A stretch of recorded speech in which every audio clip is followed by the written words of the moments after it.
Evangelho de João, capítulo 10. João, capítulo 10, nós estaremos falando sobre o bom pastor nesta manhã. E você já pode abrir a palavra do Senhor, para a gente aproveitar ao máximo que ela nos oferece nesta manhã. Irmãos, semana passada nós estivemos na cidade de Joinville, realizando um encontro de casais. Foi uma bênção muito grande ali, apesar da enorme chuva, né, da quantidade de chuvas que nós tivemos, mas foi maravilhoso o encontro que nós tivemos. Quero agradecer ao Cleverson, a Jaque, a Ali, Gustavo também, que puderam também participar daquele encontro ali em Joinville. E nós estamos aqui no mês do Outubro Rosa. Que laço bonito que ficou ali à frente.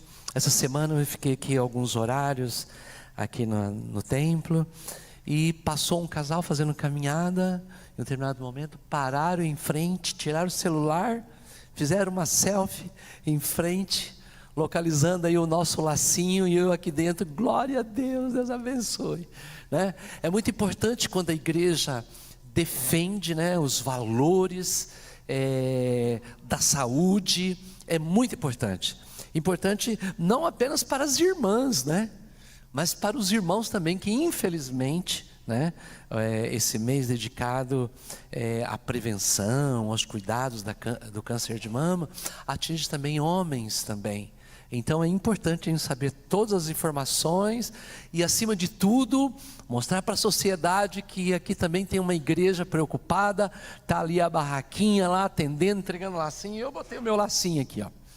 Sou defensor, né, também dessa causa. Nós devemos ser defensores também dessa causa. Queridos, semana que vem nós vamos ter no dia 21, né, no próximo sábado, na parte da tarde, 15h30, 3h30 da tarde, nós vamos ter um batismo na igreja do Prado Velho. E vários irmãos aqui. Sábado que vem nós vamos apresentar os batizandos aqui para os irmãos, e ocorrerá o batismo ali na parte da tarde.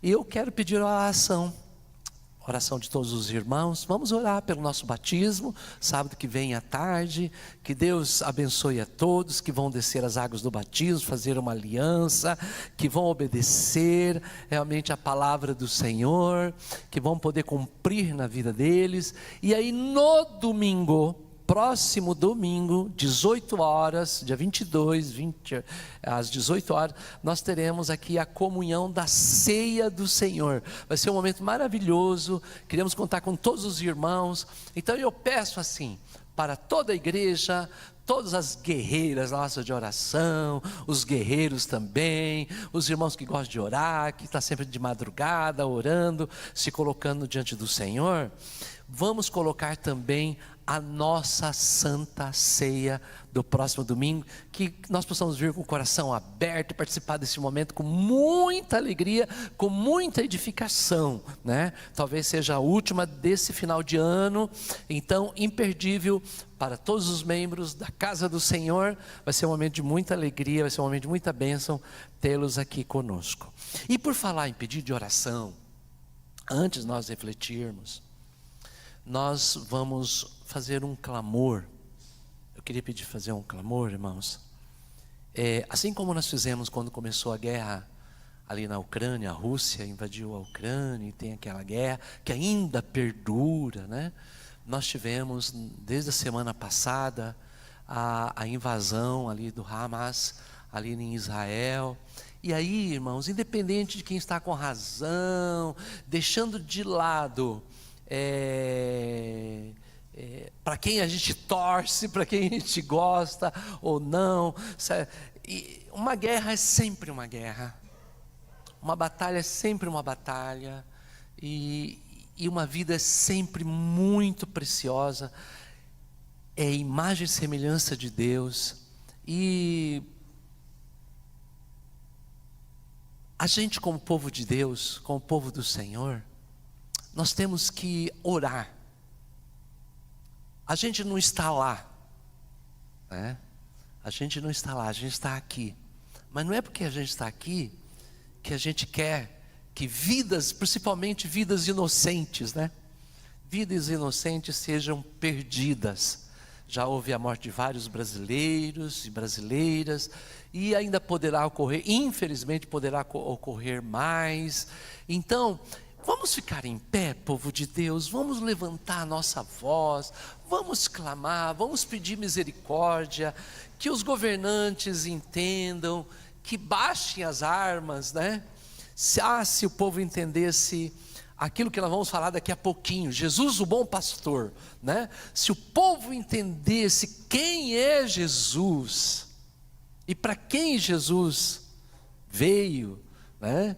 E a forma que Jesus, o sacrifício de Jesus, o objetivo que Jesus nos ensinou, o grande mandamento do amor, realmente vidas inocentes não seriam perdidas assim, de uma forma tão brutal, tão cruel. Levantemos nossas mãos. Senhor amado, juntamente com este rebanho aqui reunido, nesta manhã do teu santo dia, Senhor, nós fazemos um clamor. Senhor, tenha misericórdia. Sabemos que tem muitos povos em guerra, ó Senhor, países em confronto, ó Senhor, de seus governantes orgulhosos, tiranos, seja na África, seja na Europa, ali, Senhor amado, entre Rússia e Ucrânia, ó Deus querido, mas também, Senhor, nesses últimos dias, ó Deus, quanta violência ali no Oriente Médio, ó Senhor amado, esse confronto tão terrível, Senhor, entre palestinos e israelenses. Ó Deus, sabemos que tem muita gente inocente, que tem crianças, que tem bebês ali naquele lugar, que tem homens, que tem mulheres, ó Senhor, de muitas nacionalidades. Ó Pai querido, independente da nacionalidade, da crença que professam, ó Senhor, mas é um momento de muita violência, de muito derramamento de sangue, e juntamente com o teu povo, nós pedimos para aquela região do mundo, pedimos misericórdia, Senhor, dê sabedoria, retira o orgulho humano, Senhor amado. Ó Senhor Deus Todo-Poderoso, Tu és o Deus da paz. Derrame paz naquele lugar, Senhor, para que haja crescimento em maturidade, em amor, em perdão, em compreensão, e assim vidas sejam poupadas para a Tua glória, para a Tua honra. Nós oramos, Senhor. Salva, Senhor. Salve não apenas da guerra deste mundo, mas salve-os também espiritualmente, em nome de Jesus. Amém, Senhor, amém. Glória a Deus. Os irmãos podem assentar.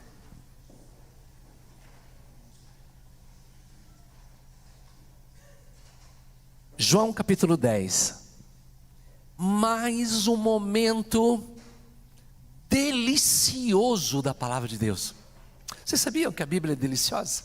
A Bíblia é deliciosa, é maravilhosa. A gente cresce, a gente aprende, tem tanta coisa, né?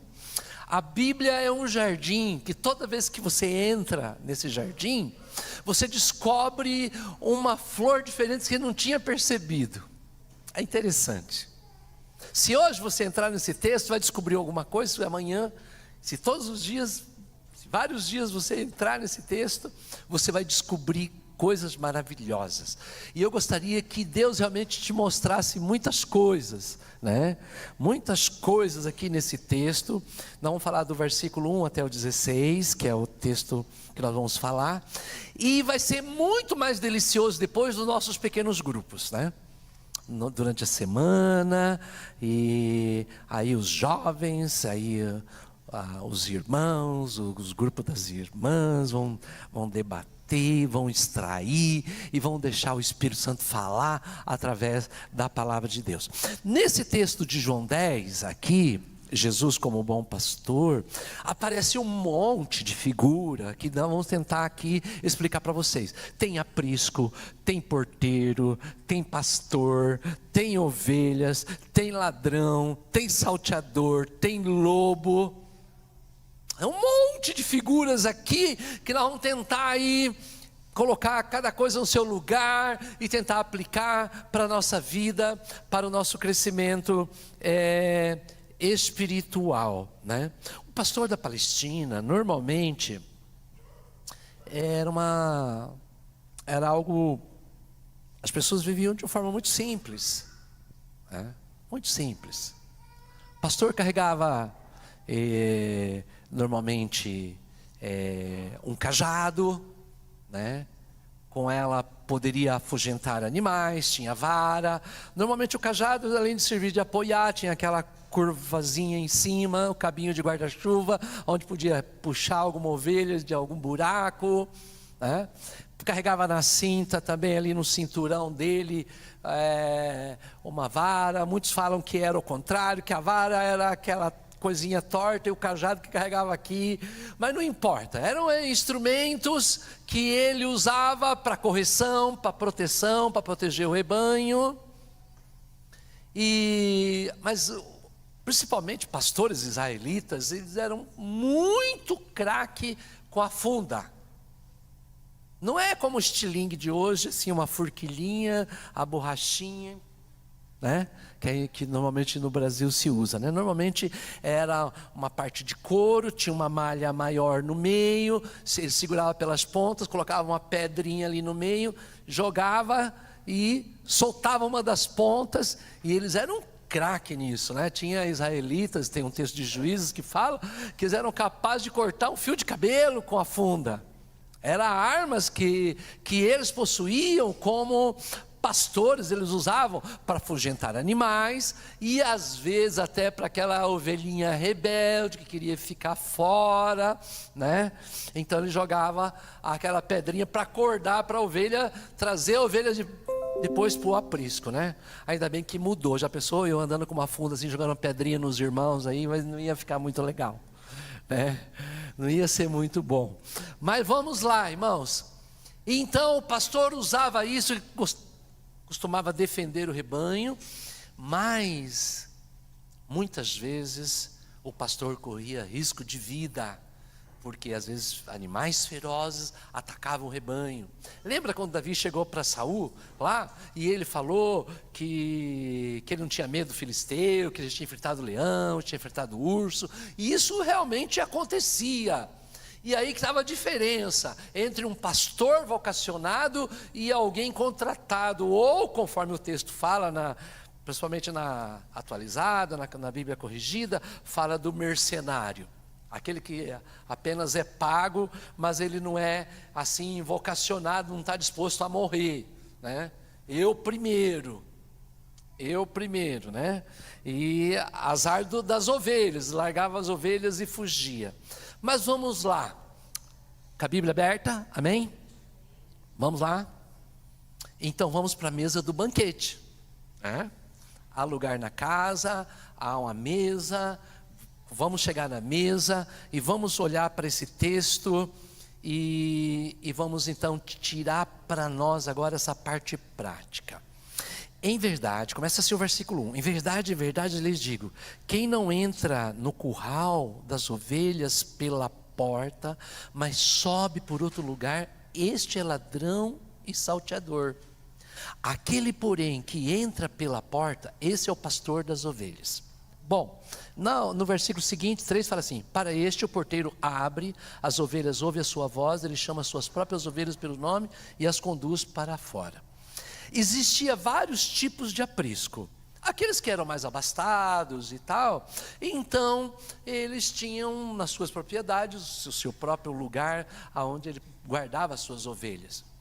Mas era comum os habitantes da cidade e ter assim um aprisco coletivo. Então era um lugar cercado de pedras ou de madeira.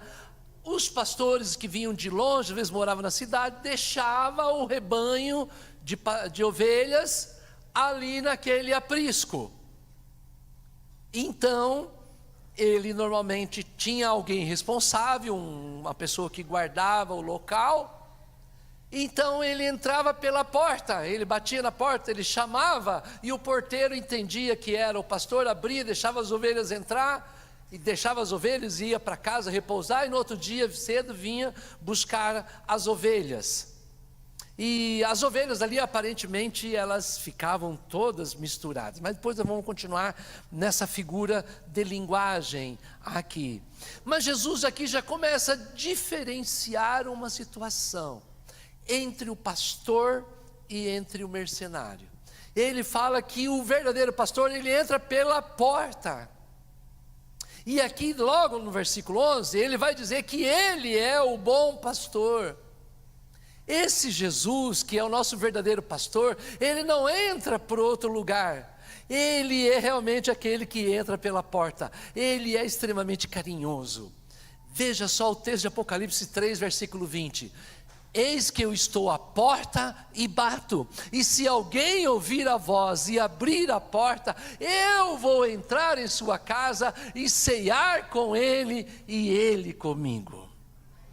Interessante, havia um porteiro que abria a porta para o pastor.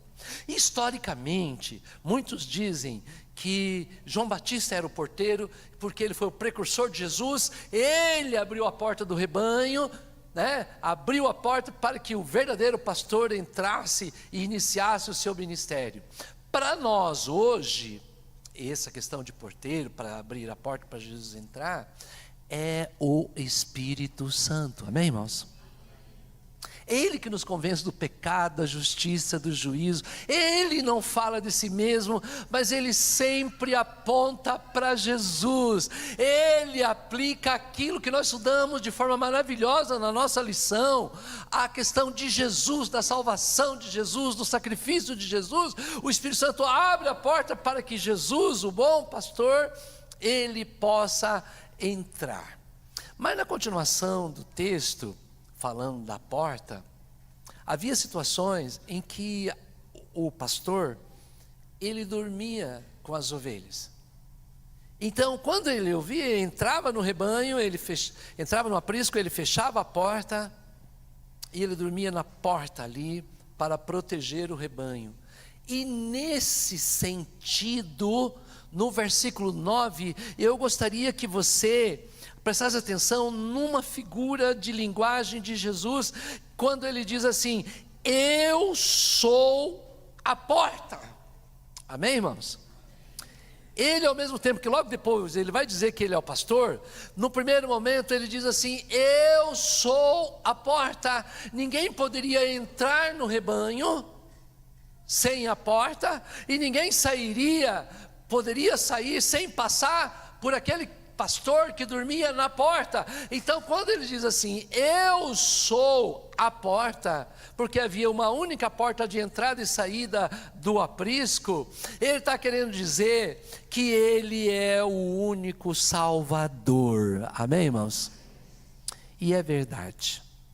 Tradicionalmente a gente diz assim: Jesus é o único e suficiente Salvador. E Ele é mesmo, irmãos. Ele é o único que pode nos salvar. Nós não podemos salvar de nós mesmos. A gente não pode nada. É Ele que nos ama primeiro. Foi Ele que morreu por nós. É Ele que nos salva. É Ele que dá o Espírito Santo para nós. É Ele que nos conduz ao Pai. Ele é então a porta. A salvação é exclusiva. É interessante que algumas palavrinhas gregas dos evangelhos, elas costumam ser tradicionais no meio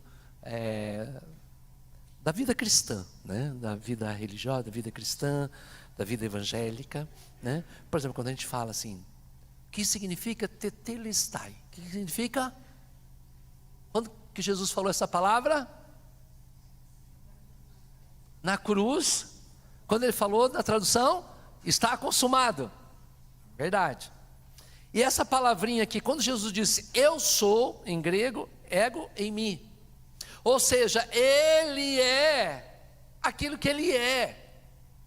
Sabe, quando Deus se mostrou lá para Moisés, se revelou lá na sarça ardente, e Moisés perguntou, Senhor, eu vou aos filhos de Israel, mas como é que é o seu nome? Porque no Egito tinha milhares de deuses. Ele diz assim, diga aos filhos de Israel, eu sou, me enviou. E é interessante que no Evangelho de João tem uma sequência maravilhosa dos eu sou de Jesus.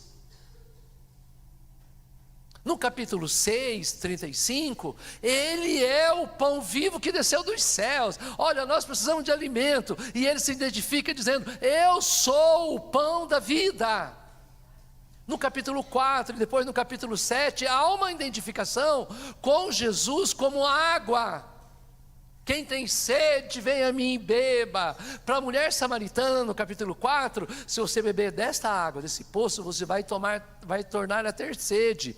Mas se você beber da água que eu lhe der, você nunca mais terá sede, porque se fará em você uma fonte que vai jorrar para a eternidade. Então ele é a água da vida. No capítulo 8, versículo 58, um pouquinho antes, ele falou assim, antes que Abraão existisse, eu sou. Dá uma olhadinha em João 8,58, vê se as iniciais estão todas em maiúsculas. O eu, o I, o S lá do sou, está em maiúscula. Veja na tua tradução, 8,58.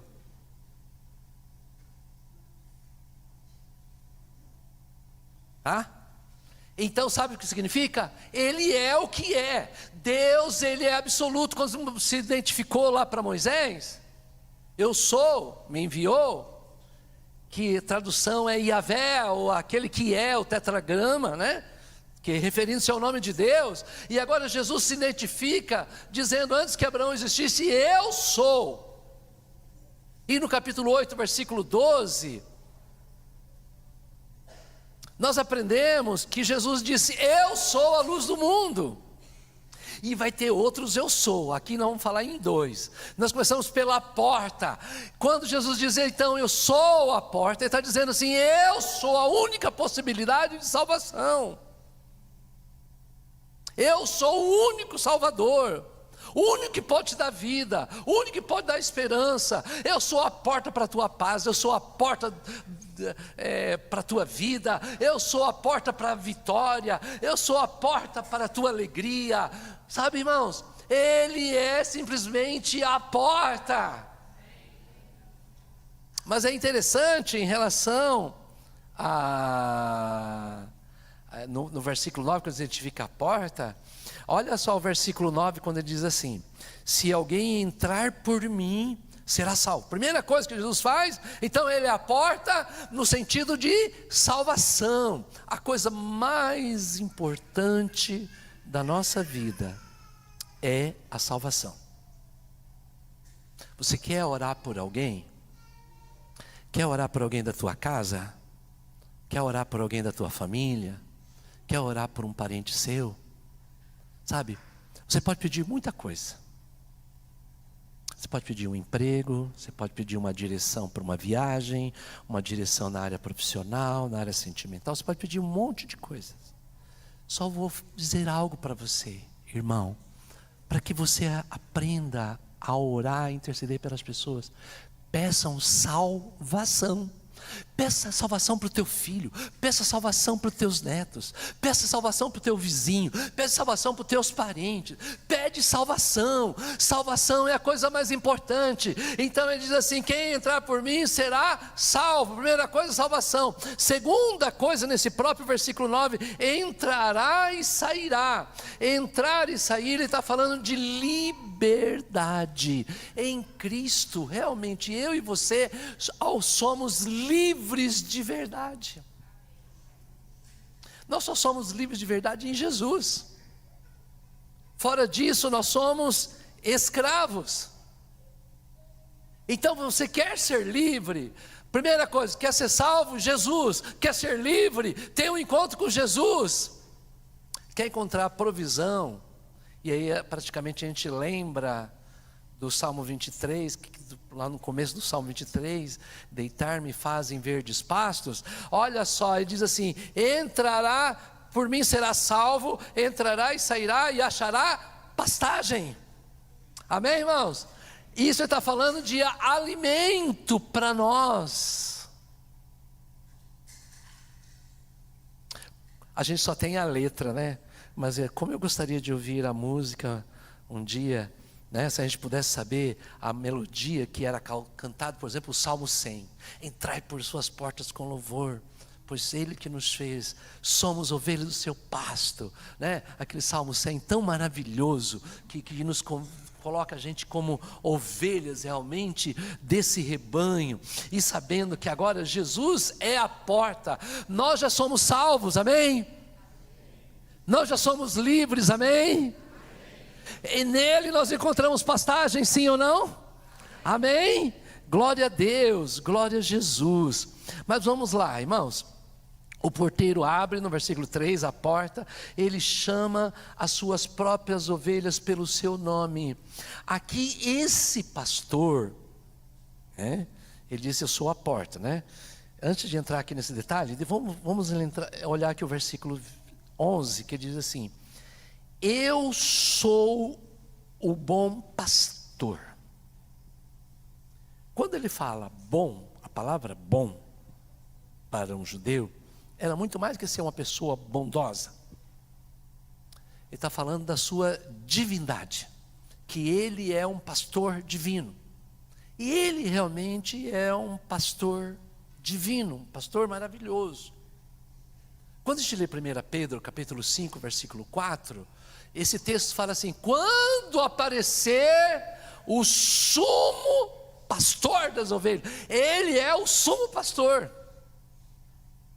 que nos dá a oportunidade de colaborar com ele. Mas o grande pastor da igreja de você, nossa, não é o pastor Elias. O grande pastor de vocês é Jesus, amém?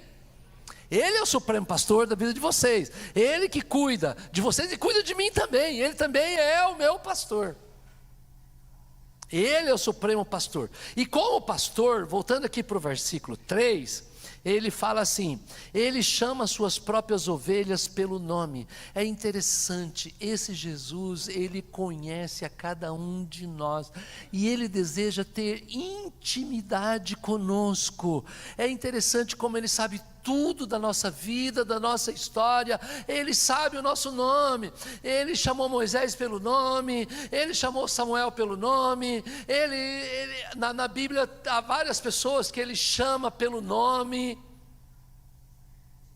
Chega embaixo da árvore onde Zaqueu está, fala: Zaqueu, desce aí, eu vou jantar hoje lá na sua casa, pernoitar. Ele chama Zaqueu pelo nome, ele conhece pelo nome as suas ovelhas. Sabe por quê? Ele deseja ter intimidade, ele sabe o seu nome. Ele sabe tanto que um dia ele vai querer te dar um novo nome numa pedrinha branca. Esses dias, eu estava num lugar, a pessoa chegou assim: como é que o senhor chama? Pediu para fazer fichinha. Eu falei assim: eu chamo Elias, por enquanto. A pessoa: mas por que por enquanto? Eu falei assim: é que lá no céu vou ter um novo nome. Aí comecei a pregar para a pessoa. Sabe, irmão? Você quer pregar para alguém? Quando alguém perguntar o seu nome, você fala assim: eu chamo tanto, mas é só por enquanto, é temporário, tá? Aí você leva o evangelho, aproveita o momento para falar alguma coisa a mais, amém, irmãos? E Jesus disse aqui assim: ele conhece as suas ovelhas pelo nome e as conduz para fora. Ele é o supremo pastor. Versículo 4: depois de levar para fora todas as que lhe pertencem, ele vai na frente delas. Ela o segue porque reconhece a voz dele. É interessante que nessa particularidade dos apriscos coletivos que havia o porteiro e havia vários pastores, ovelhas ficavam misturadas. No outro dia chegava um determinado pastor, ele começava a chamar as ovelhas dele, as ovelhas do rebanho dele saíam certinho, nenhuma ficava para trás. Aí chegava outro pastor e levava outra quantidade de ovelha. E todos só saíam atrás do pastor que era acostumado. Porque a ovelha, ela tem uma deficiência visual. Ela não enxerga direito. Mas a audição dela é muito boa. Ela consegue distinguir aquela que realmente é íntimo. E como nós reconhecemos a voz do nosso pastor? Na nossa intimidade, ele chama pelo nome e elas ouvem e reconhecem a voz do pastor. Aonde que nós reconhecemos a voz do pastor, irmãos? Nesse livro santo chamado Bíblia Sagrada. Aqui está a voz do pastor, chamando eu e você, amém, irmãos? Para uma vida de vitória. O Senhor nos chama para fora, o Senhor chama e nós conseguimos ouvir a voz do Senhor. Quando a gente medita, a gente consegue ouvir a voz, distinguir a resposta, tudo aquilo que o Senhor providencia para nós. Isso também significa intimidade. Versículo 5: mas de modo nenhum seguirão o estranho, pelo contrário fugirão dele, porque não conhecem a voz do estranho. Jesus fez essa comparação, mas eles não compreenderam o sentido que Jesus falava, né? Aí Jesus deixa bem claro no versículo 8: todos que vieram antes de mim são ladrões e salteadores, mas as ovelhas não lhe deram ouvido. Quando ele fala aqui, está falando dos falsos mestres daqueles dias,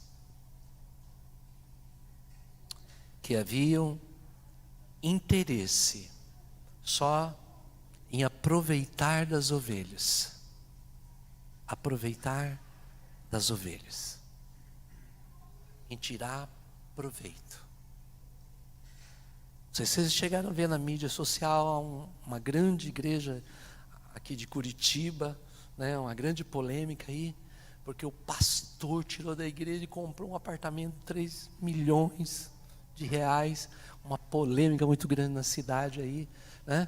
Então, irmão, há muitos aqueles que querem aproveitar das ovelhas do Senhor. E Jesus chamou os religiosos da época, os líderes religiosos, de ladrões e salteadores, porque não entra pela porta, então eles são obrigados a pular, e aí, claro, para roubar as próprias ovelhas.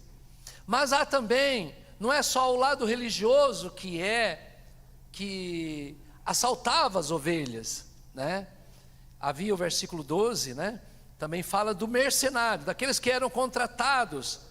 Então está falando da liderança judaica daqueles dias. O mercenário que não é pastor, a quem não pertence as ovelhas, vê o lobo.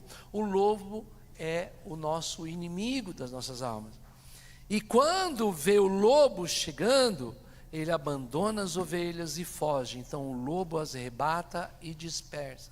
O mercenário foge porque é mercenário e não se importa com as suas ovelhas. Aí ele fala assim no 14: eu sou o bom pastor, eu conheço as minhas ovelhas e elas me conhecem. Intimidade. Deixa eu perguntar para você: você conhece o bom pastor? Você tem intimidade com ele? Você consegue distinguir a voz dele de vozes estranhas no mundo? Você consegue perceber quando esse pastor está tendo um tete-a-tete, como os jovens costumam dizer, um tete-a-tete com você? Você consegue perceber na palavra de Deus esses detalhes? Aqueles que têm intimidade com Cristo, ouve a voz, reconhece a voz. Por que que reconhece a voz? Porque esse pastor, ele não guia de qualquer forma, ele governa de forma carinhosa, tanto que ele chega a dizer que ele dá a vida pelas suas ovelhas. Dá uma olhada no versículo 11. Eu sou o bom pastor dá a vida pelas ovelhas. Uma referência a isso. No versículo 15: assim como o Pai me conhece, eu conheço o Pai e dou a minha vida pelas ovelhas. Versículo 18: ninguém tira a minha vida, pelo contrário, eu espontaneamente eu dou, tenho autoridade para entregá-la e também para reavê-la, esse mandato recebi do meu Pai. Então, aqui, 4 vezes, só nessa pequena porção da palavra, ele dizendo: eu dou a minha vida, eu dou a minha vida, eu entrego a minha vida. Ninguém nos ama mais, a ponto de entregar a vida por nós. Esse pastor maravilhoso que nos guia, deu a vida por nós, porque era necessário. Então ele deu a sua vida lá na cruz, de forma perfeita, para nos resgatar.